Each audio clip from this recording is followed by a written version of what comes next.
February 28th, the 24-hour economic blackout.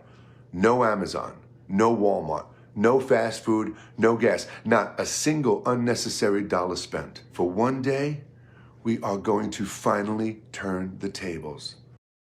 Maybe you've seen segments like this on your social feeds. This call for an economic blackout has been spreading, and activists are urging Americans to refrain from making any purchases at major retailers tomorrow on Friday. The nationwide protest comes as people continue to endure rising prices on everything from food and gas to housing and utilities. National consumer reporter for USA Today, Betty Lin-Fisher, joins us now from Akron, Ohio, to talk about what this all means. So fill us in. What is the purpose specifically of this blackout? Good morning. So, this started out as you just saw the video of John Schwartz, who goes by the one called Jay on Instagram. And he says that it just started as a bold idea where he was frustrated and wanted to have consumers take back a day and, take a day starting tomorrow after midnight, and for 24 hours not to shop or spend any money anywhere in person or online, to just try to make an impact on what he calls corporate greed.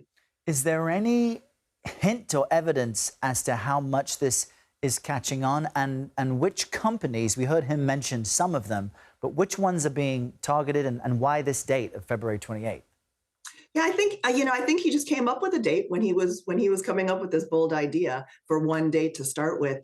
It does seem that this has become kind of a viral social media movement. There has been a lot of people posting. There are also, in addition to this is the People's Union, is John Schwartz's group. This is kind of their initial one-day boycott. They have since expanded, and they'll be doing some other events too. So for tomorrow, there's not any specific company that is targeted. They have mentioned companies like Target and Walmart and Amazon, but the idea is not to spend money anywhere.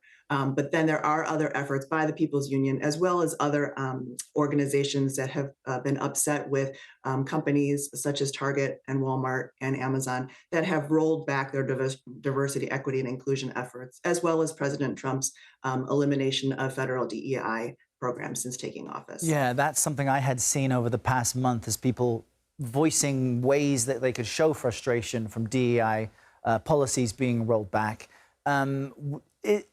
Is this likely to have an impact on the economy, though? I mean, one single day of buying things you don't need could be supplemented by buying them on Saturday.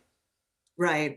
It remains to be seen. I think that it's hard to know whether or not there really is going to be something quantifiable to show data that one day has made an impact, or like you said, that people aren't buying today or aren't buying on Saturday. There are other efforts by this group and others to expand their boycotts to week-long or month-long. There are some that are right now indefinitely boycotting Target.